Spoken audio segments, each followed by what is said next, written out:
There we go. Put the hip shit on the shelf, cause the way the real wealth is being real with self. But I haven't seen the glory of the coming of the left. I can't do it by myself, so I'm asking for help. It's time to switch it up, put the hip shit on the shelf, cause the way the real wealth is being real with self. But I haven't seen the glory of the coming of the left. I can't do it by myself, so I'm asking for help. Money, money, money. All you got is like being wealthy. Like Kanye West said, having money is not everything, not having it is. So Deuteronomy 8:18 and God gives us the ability to create wealth. Yo, it's the love of money that's wrong.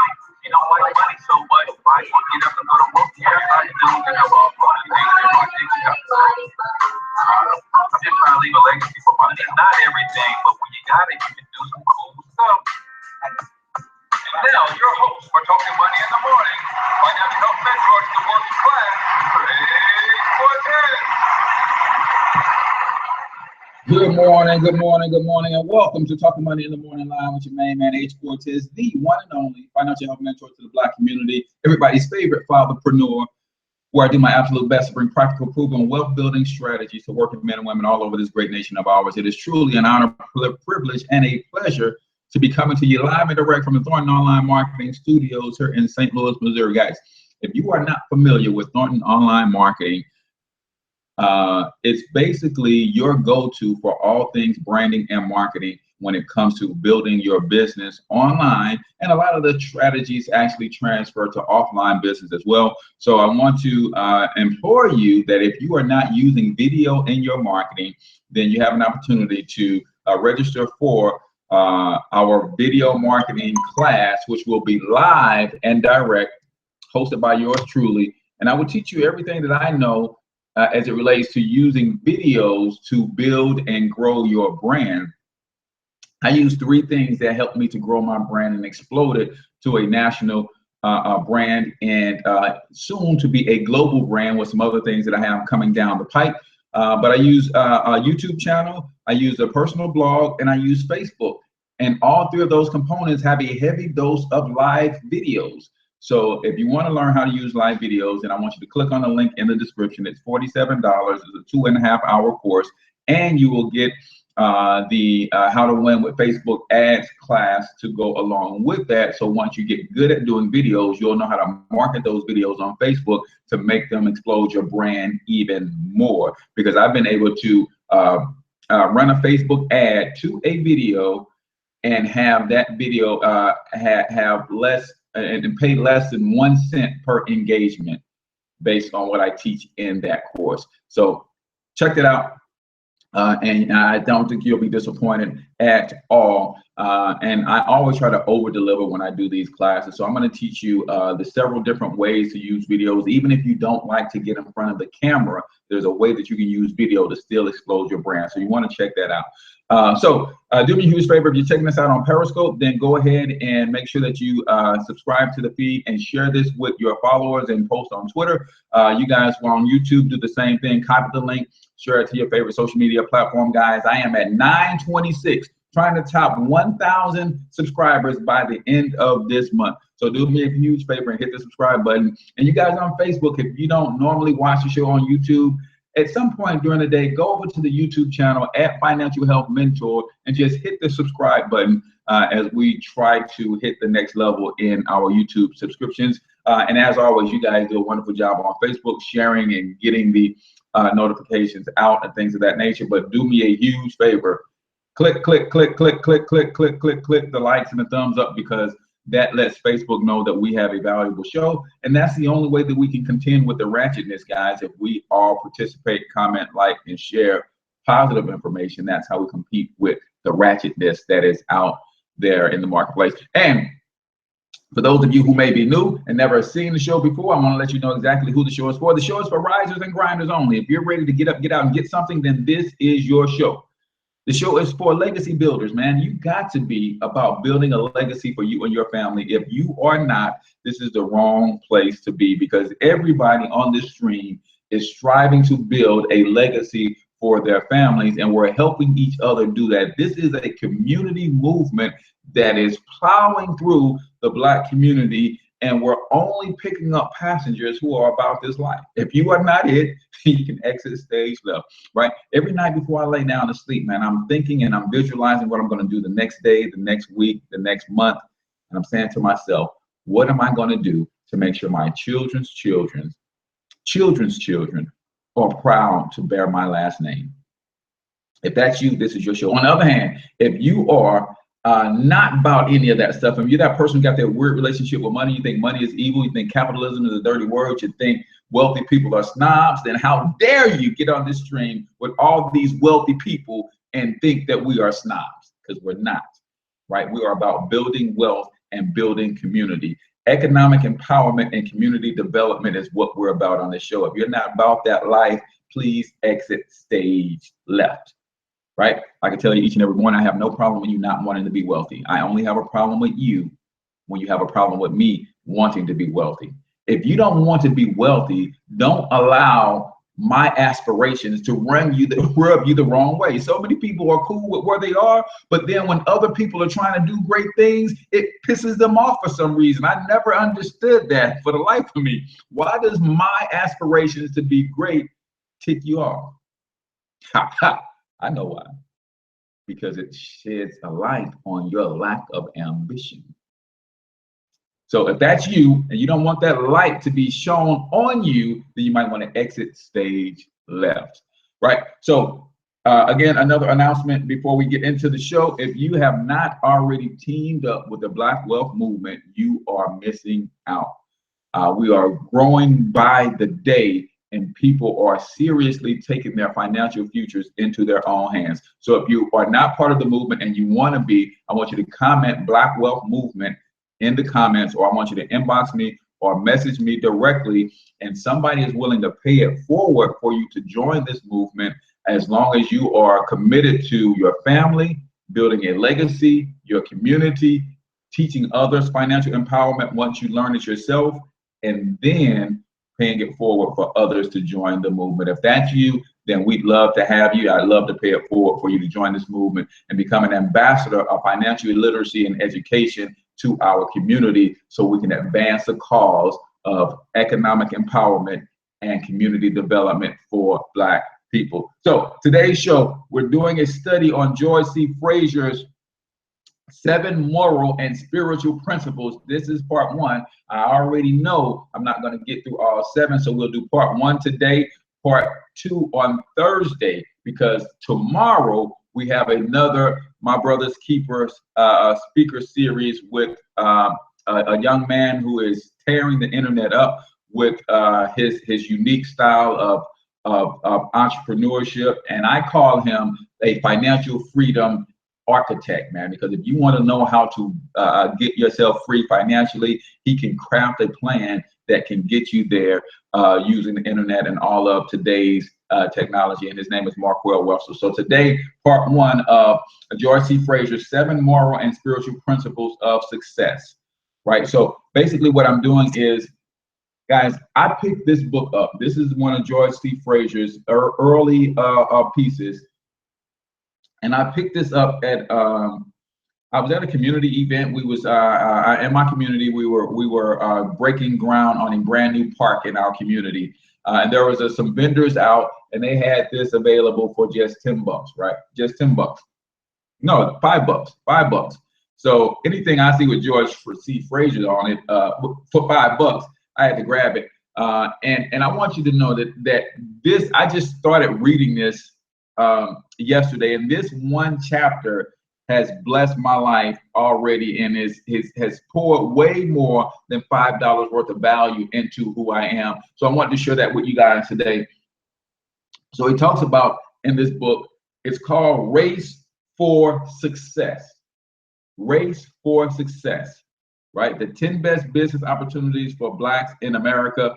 But we're going to do the 7 principles, and then maybe next week we'll go over those 10 that he believes are the best opportunities for the Black community. And this was published, I think, 10 or 15 years ago, so it may be outdated with the 10 best business opportunities. So I'll review that and see if that's something that we should actually study and draw out a A little bit further. Yeah, see, this one was 1988. So this one is,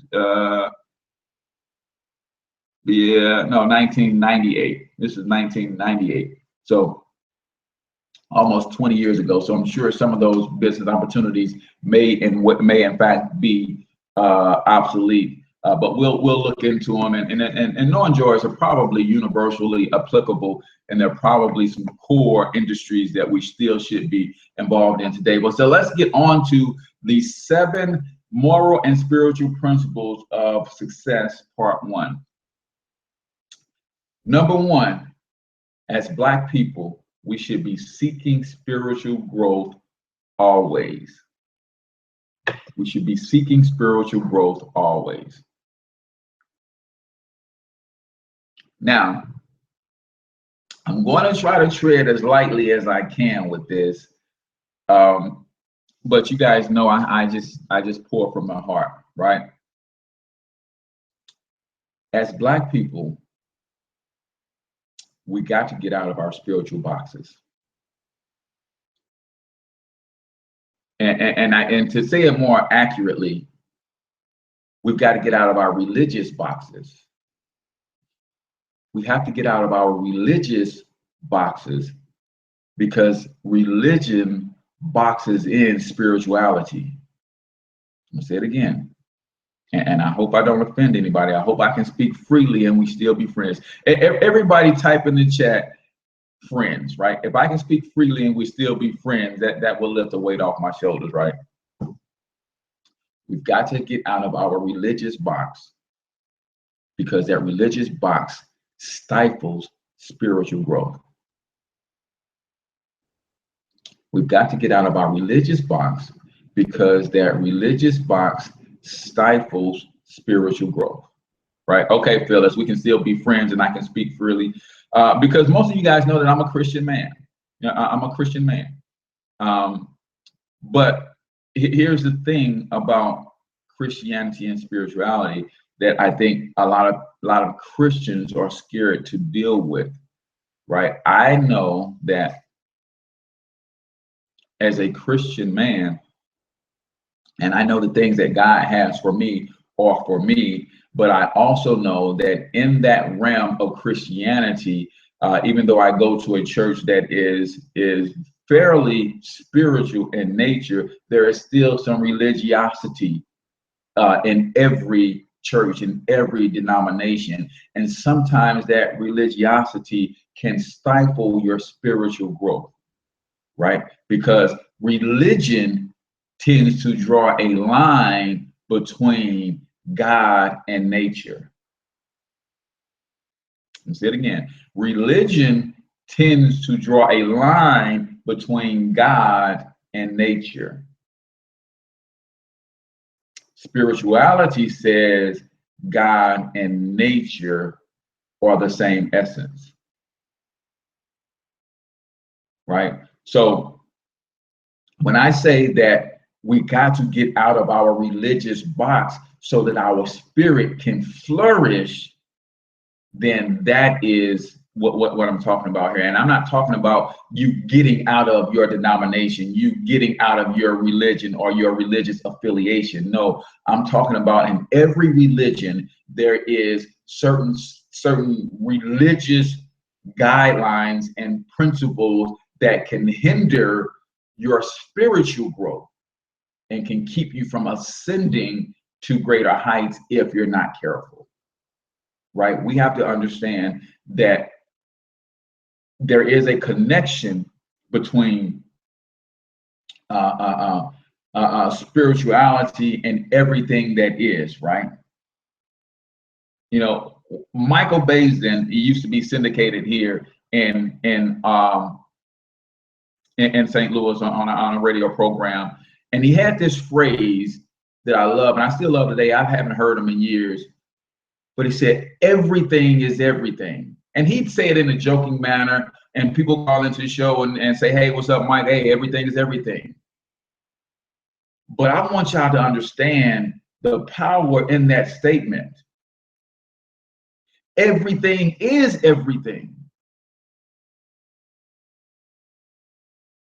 And that's when we can understand the fullness of that statement. Yeah, he's back in certain markets. They ran him out of St. Louis. When we can understand that's the truth in that statement, everything is everything, that's when you can break the chains of religiosity, and spiritual growth can truly take place. Everything is everything, right? The ancestors say we are not humans.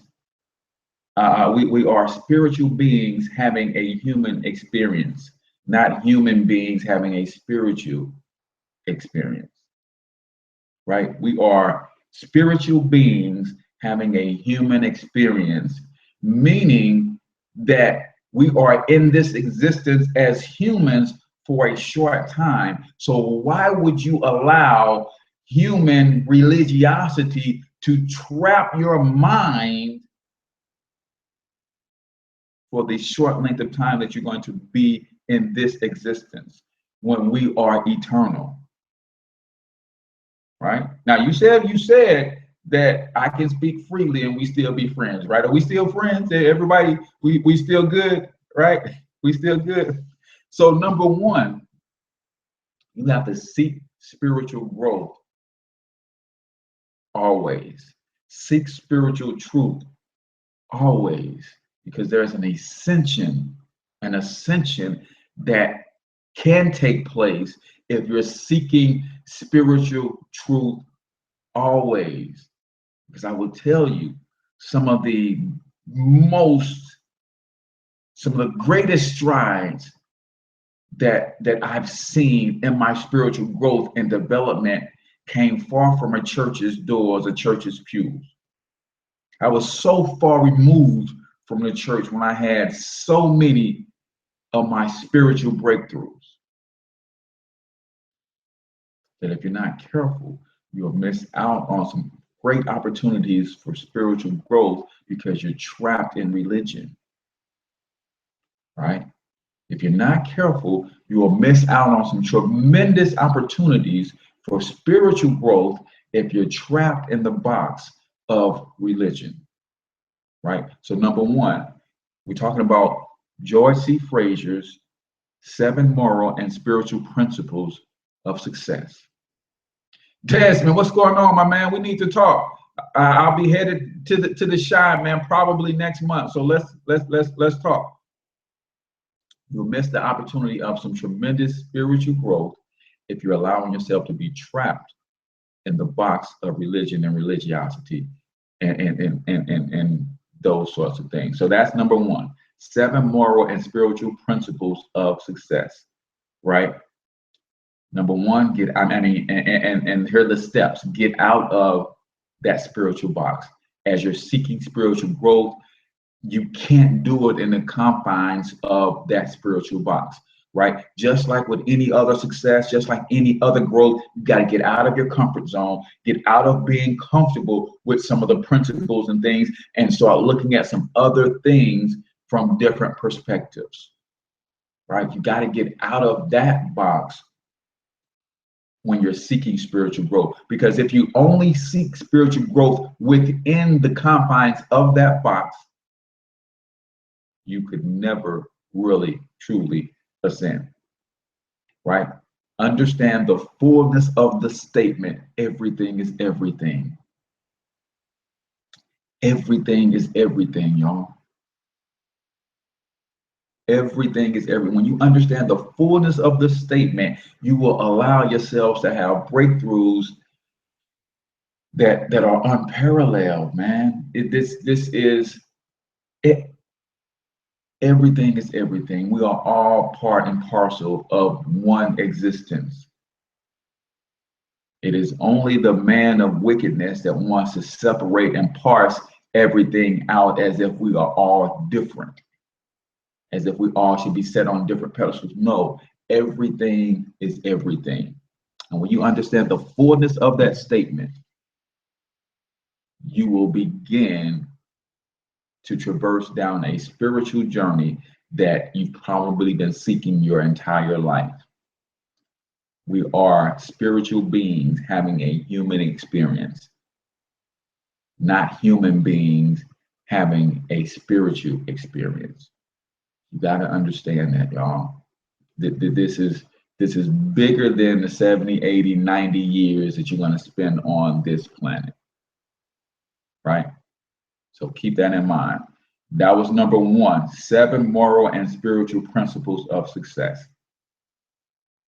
Number 2, give first, share always.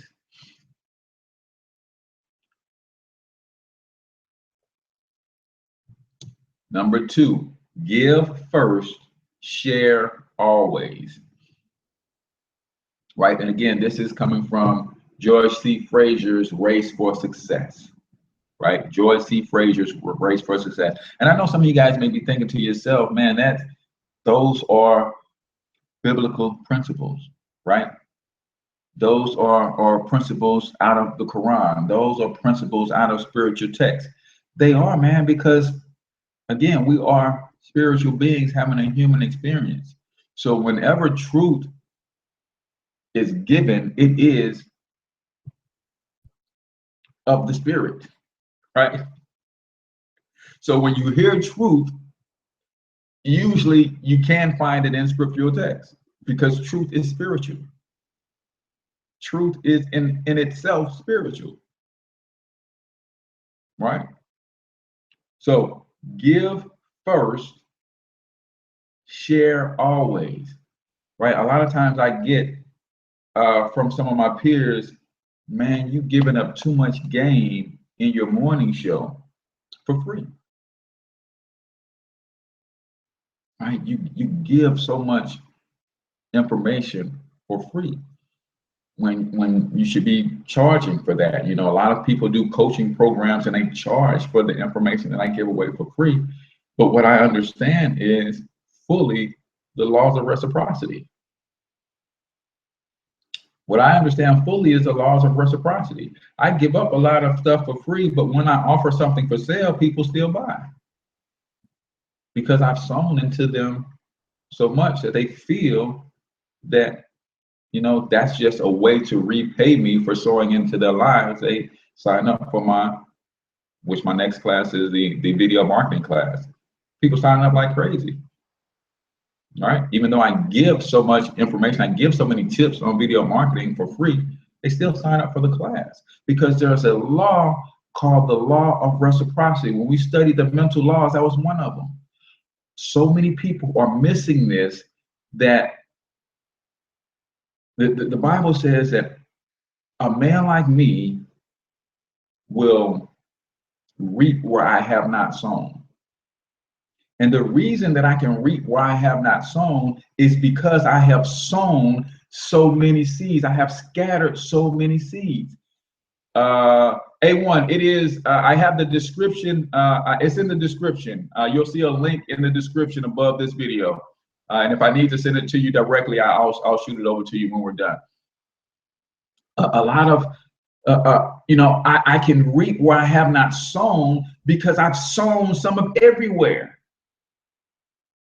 Right? I can reap where I have not sown because I have sown some of everywhere. Right?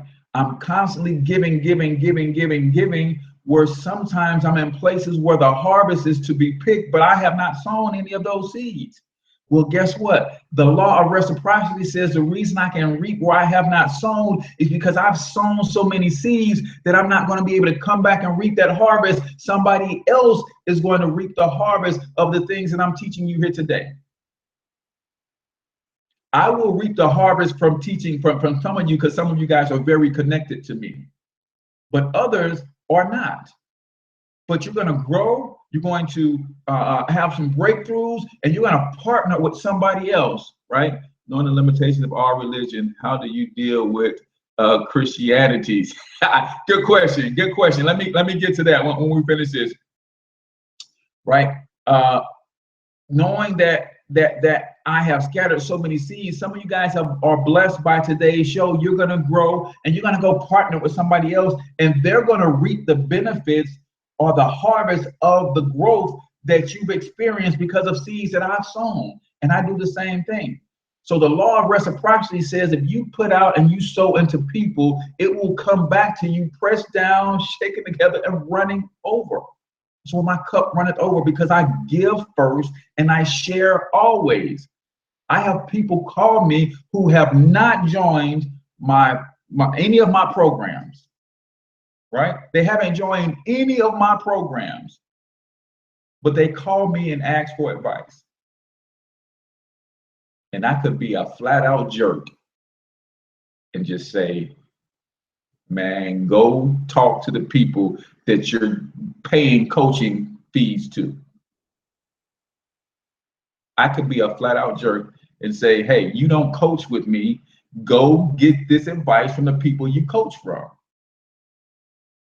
But that's not in my nature because I understand the laws of reciprocity. So I teach and I share. And when people hit me up like that, I can drop a nugget or two on them and then send them a PayPal link and say, hey, let's make this official. But that's kind of just who I am. So I had a question from Periscope said, when you understand that there's limitations with all the religions, how do you deal with the limitations of Christianity? It's simple. Understanding the difference between religion and spirituality is what makes a difference for me. When you understand the difference between religion and spirituality, makes the difference. See, when a lot of Christian ministries are moving to the complete understanding of the relationship with the Creator. And when you can fully immerse yourself in that relationship with the Creator, I think it will supersede any limitations of any religion. And I know there's a lot of limitations when it comes to of Christianity, and there's a lot of, he say, she say, back and forth and all that kind of stuff. But I believe what I believe, and I believe that belief was placed in me and then solidified in me with my relationship with my Creator. So I think when you understand the difference between spirituality and religion, and you continually seek spiritual growth, I think you can overcome the limitations of a religion, and seek that personal and that intimate relationship with the Creator. And I believe that's what I have. So give first, share always. So I'm going to give you some quotes. So I'm not going to do the quote of the day because in this book, when he broke down these 7 principles, he gave some good quotes. So I'm just going to give you one of the quotes that he listed for give first. He says, when you clench your fist, no one can put anything in your hand, nor can you pick anything up. When you clench your fist, right? And this is what a lot of people are doing with their knowledge, with their money, with their relationships, with their time. They're clenching their fists because they don't want any of it to get away. I don't want any of my money to get away. I don't want any of my time to get away. I don't want to donate or volunteer for charity work or anything. I don't want any of my money to get away. I don't want any of my time to get away. But when you clench your fist trying to keep stuff from getting away, no one can put anything in your hand, nor can you pick anything up. And that's from the great Alex Haley. It's from Alex Haley. And when you understand the laws of reciprocity, then you know that you keep your hand open. You keep your hand open. Because what's for me is for me, and it's going to land on his hand. If it's not for me, then it's going to be in my spirit to give it away or to sow it into someone else's life. Right? See, we have to remember that we are conduits. That means things flow through us and not to us. You hear me talk a lot about building wealth, but that wealth is going to flow through me and not to me. Right? And again, wealth is an abundance of resources, not just an abundance of money. We are conduits. that the reason I'm attracting wealth to me is so that wealth will flow through me and into my community, right?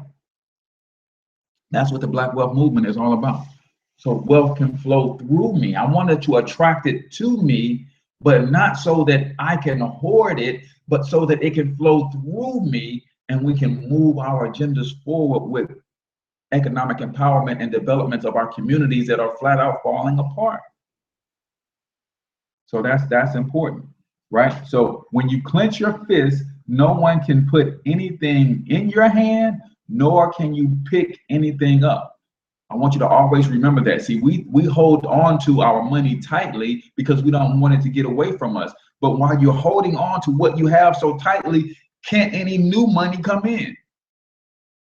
Can any new resources come in? Neither can you pick any up when you see the opportunity to do so. That's first. It makes me think about when as a young man you would talk trash, you get into arguments and people will talk about what they're gonna do to you and all that kind of stuff. And where I'm from, they say in order to get some, you gotta bring some. Right? I don't know why I thought of that just right now, but you can't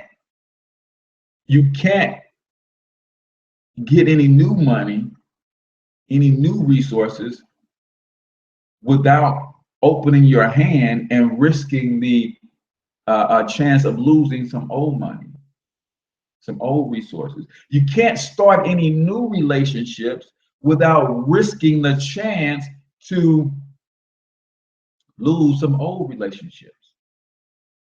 That's just the way it works. You can't get around that. Every time I start a new relationship with somebody, that person has the potential to take up more of my time because of the newness of that relationship, which means I'm giving less of my time from to somebody who's existing in my life, and I risk the chance of losing that existing person to make room for the new person. But guess what? If it was meant to be, and they were meant for me, they both remain in my life. They both remain in my life. Here's another quote. A sure way for one to lift himself up is to lift others up. A sure way to lift oneself up is to lift others up. And that's Booker T. Washington. A sure way to lift oneself up is to lift others up. Right? So, number one of the 7 moral and spiritual principles of success by George C. Fraser. Number 1 is seek spiritual growth always. Number 2, give first, share always. Give first, share always. Number 3, discover your unique purpose. Discover your unique purpose. This is critically major. Discover your unique purpose. Because we get into this thing, hey Ray, we get into this thing of competition. We get in this thing of hoarding knowledge and resources and things because we think that we are in competition. And the only time you're in competition is when you jump in somebody else's lane.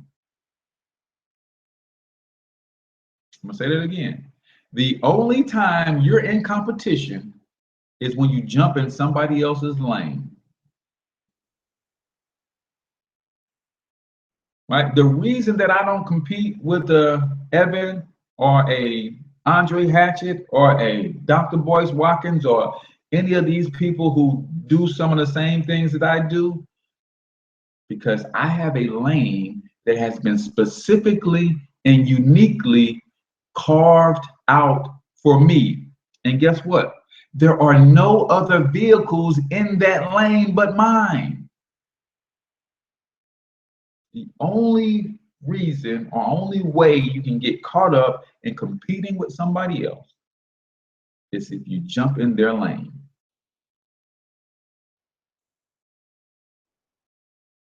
I stay in my lane, they stay in their lane, and there is no competition. But guess what? When I stay in my lane, they stay in your lane. Yeah, yeah. Scarcity and lack are created fiction. Absolutely. Absolutely. When I stay in my lane, you stay in your lane. And guess what? There's no competition, but there's all sorts of room for collaboration. You know, Trevor I says it best: 1 + 1 is 2. 1 and 1 is 11. 1 + 1 is 2. 1 and 1 is 11.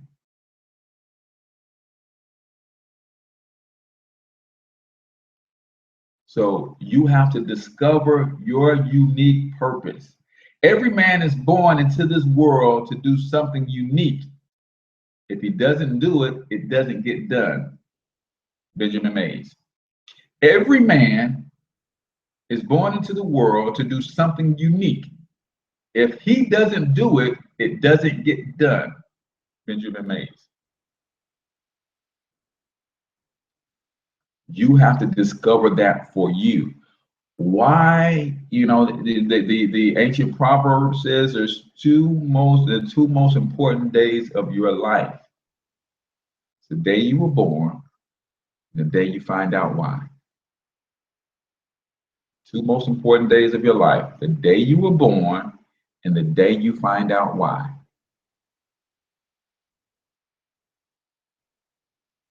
Have you found out why you were put here on this planet in this particular space of time? Have you found out why you've been placed on this planet in this particular space of time? And why you weren't born in the 1900s? Why you weren't born in the 1800s? Why you weren't born in the 2030s, 2050s? Right? Why this space of time? What is there for you to do on this planet in this particular space of time that could not be accomplished 100 years ago, that couldn't be accomplished 100 years from now? That's why you were born in this particular space of time, because there's a certain amount of resources, there's a certain amount of energy, there's a certain thought process, there's a certain amount of the power structure is a certain way for you to be able to accomplish what you've been placed here to do. Have you figured out why you're here yet? Have you figured out why you are here? Scarcity and lack are invented fictions. A man had that right on Periscope. Right? There is no such thing as lack. If everything ultimately comes from the earth and the earth is growing, how are we missing anything? Why is there a lack? Scarcity and lack is a man-made fiction, because capitalism doesn't work without it. Scarcity and lack is a man-made fiction because capitalism doesn't work without it. All right, you talk about the Hillsbergs and De Beers and those families owning all of the diamond mines, and they making you think that diamonds are rare.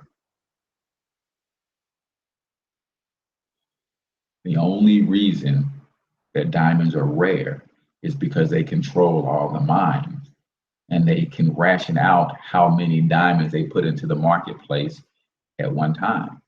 And that's what increases the value when you think something is rare. If they didn't control the diamond mines, everybody would have diamonds and they'd be worth nothing.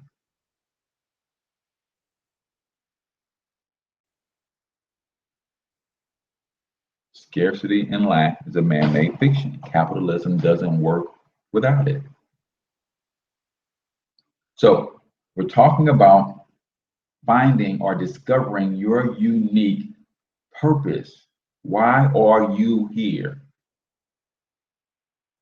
Why are you here on this show listening to me talk right now? Could that be because the spirit might move me to say something that will help you discover your unique purpose?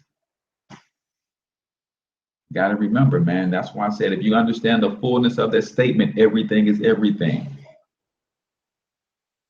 So everything that you do, see, say, or exposed to is connected to the discovery and the unveiling and the unwrapping of your purpose.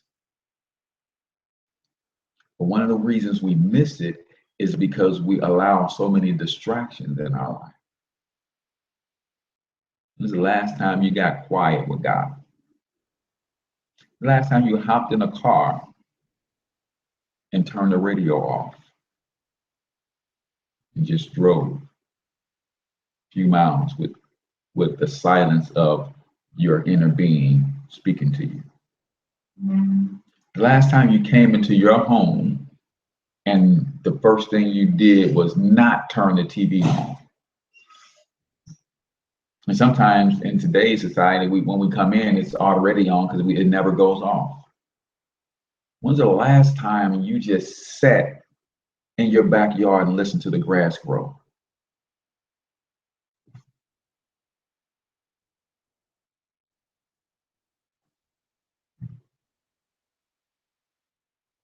See, everybody has a homing beacon inside that will guide them to their purpose.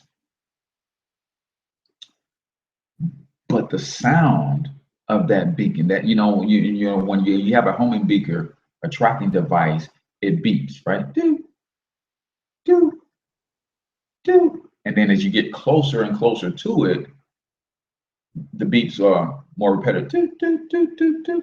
See, everybody has inside that sort of device, but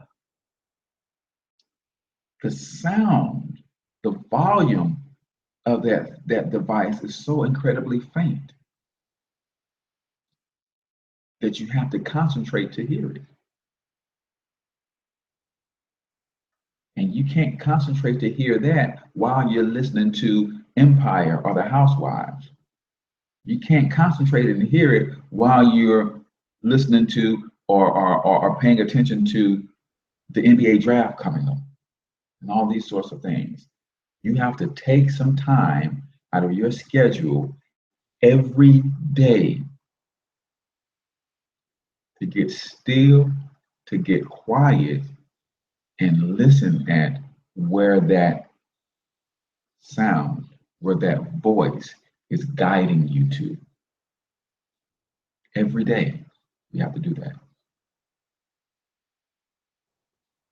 Because if you only did it every once in a while, it's like a ship that is traveling long distance. And if that ship is traveling long distance and is not course correcting almost by the minute, that ship can be so far off course in a couple miles that it will be hard to recover. Your ship can get so far off course if you're not doing this regularly. So if you miss a couple of days where you're just veering left just a little bit, but because tomorrow you didn't get quiet and listen so you can course correct back to the right a little bit, and you go 2-3 days in that same direction, by the time you do realize, oh, I need to course correct, you're so far off course that it takes you so much to get back on course, you start to think to yourself, oh, forget it, I'm just going to keep traveling this road. But if you get quiet, you get still every day, you can make those minuscule, those micro adjustments every day, moment to moment. You can keep making those micro adjustments. And that can take you where you want to be. It will lead you to your discovery. That's why you are passionate about the things that you're passionate about. If I ask you all right now, where did that passion start? Where did it come from? You couldn't tell me. I couldn't tell you why I'm so passionate about helping kids. I just know there's a passion in me for that. And I believe that passion was put in me by my creator, so that passion will ultimately guide me guide me to my purpose, why I'm here. Are you getting quiet and still so you can listen to that direction that is in you, but that direction will never cry out to you? That direction will never scream your name. That direction is a little whisper. You know, one of those sounds is so faint that you wonder if you even hear it at all when you do hear it. What? Somebody just called my name? Oh. What? I swear I heard somebody call my name. Man, I must be going crazy. And then you write it off. But it's that little faint voice that is trying to guide you to your purpose so you can start walking in who you are. But you gotta tune in. You gotta tune in. That's number 3. Discover your unique purpose. Number 4. This is number 4. Find inspiration in your suffering. Find inspiration in your suffering.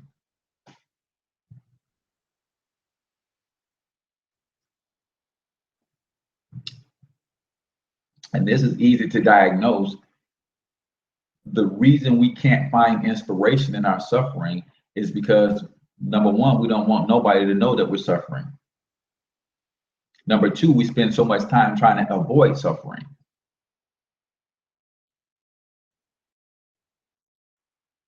Instead of finding the inspiration in our suffering.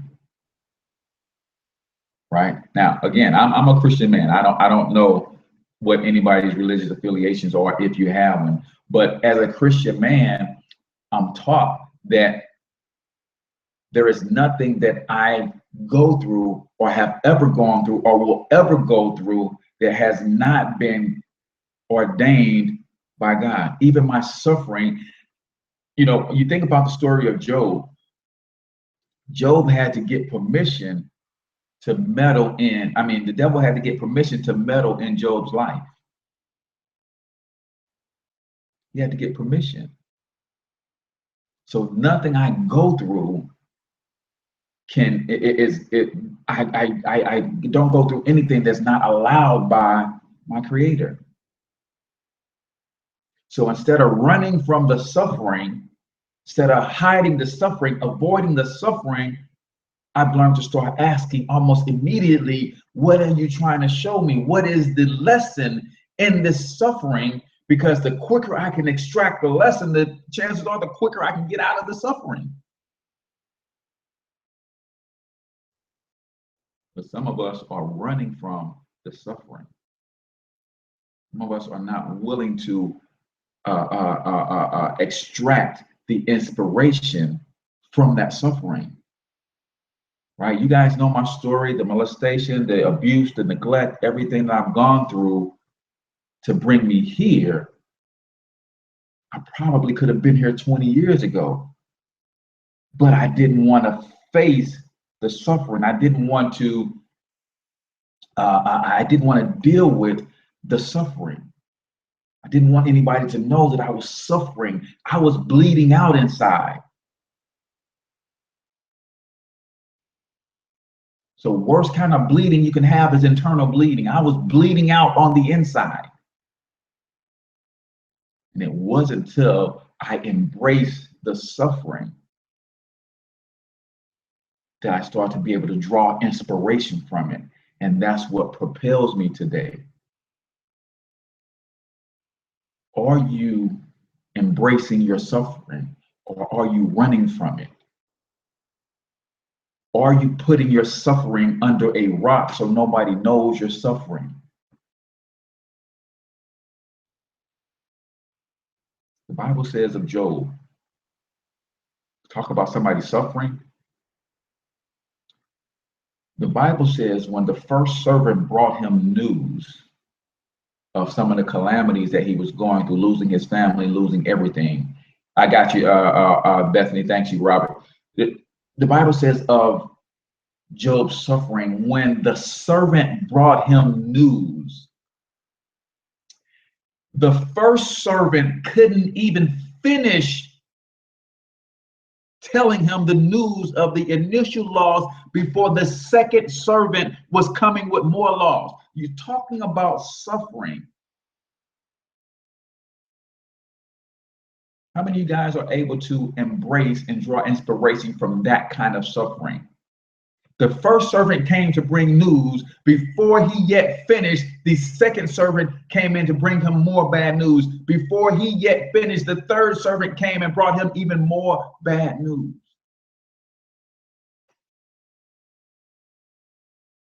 All to get him to curse God.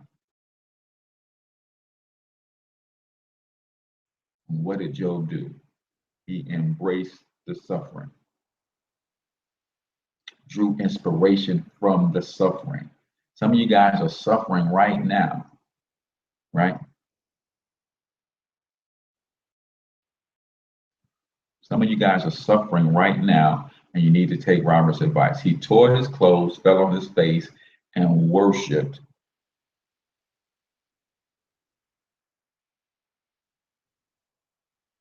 Right?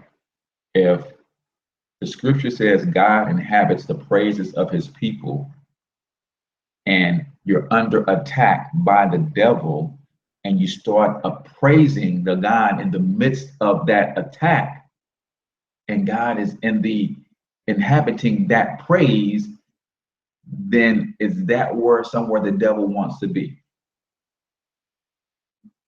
Right?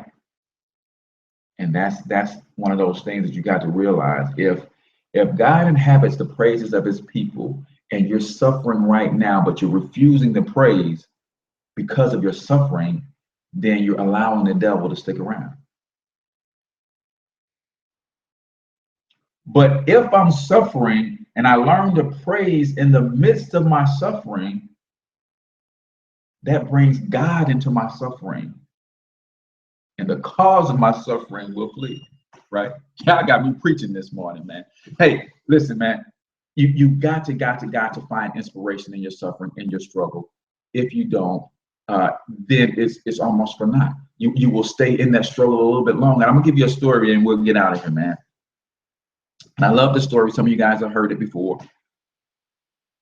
And my mom told me this years and years ago, because I again, from what I went through from age 4 to 7, 8, the neglect, all of this stuff, I never told anybody. And when I told my mom and she realized it was her brother who caused a lot of this trauma, she wanted to kill him, right? You guys know how Mama Bear can be, right? Her brother, this is her blood brother, right? She wanted to kill him. But she told me the story of the eagle and the storm, right? The eagle and the storm. And the story goes like this. The eagle, whenever he sees the storm approaching, he would always fly away from the storm. So he's got his nest and he's chilling. Young eagle sees the storm coming. And as the storm approaches, he flies away from the storm, right? He flapped and he flew, he flapped and he flew, he flapped and he flew. And he says to himself, I'm one of God's fastest creations, land, air, or sea. No storms, no matter how big, can ever catch me, right? And he fly away. And then he get to a place where the sun is shining.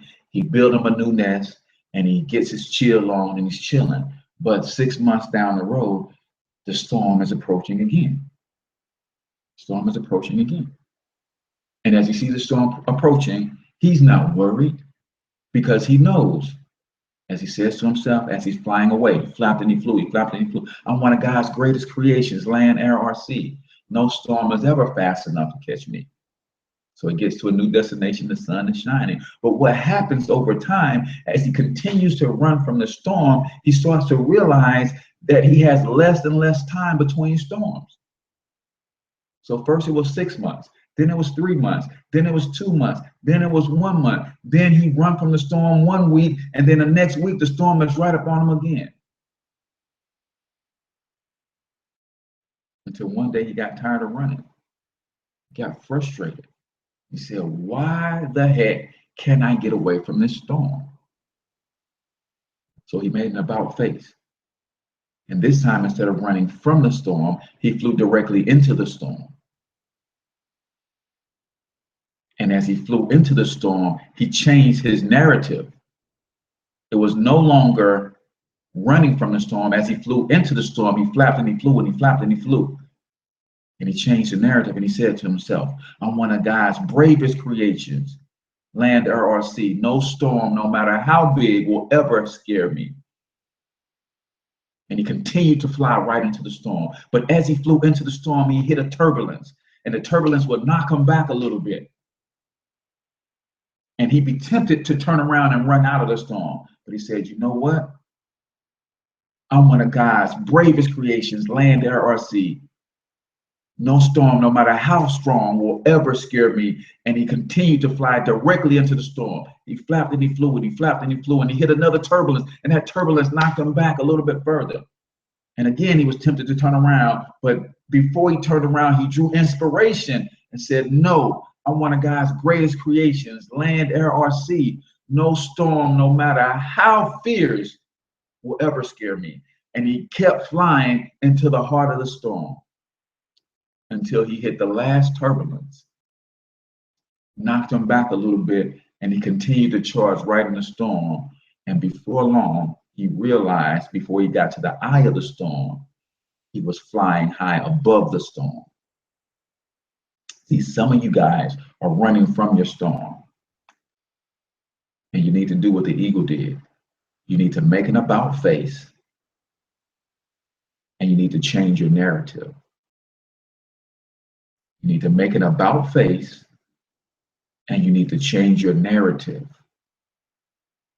He went from one of God's fastest creations to one of God's bravest creations, and he weathered the storm.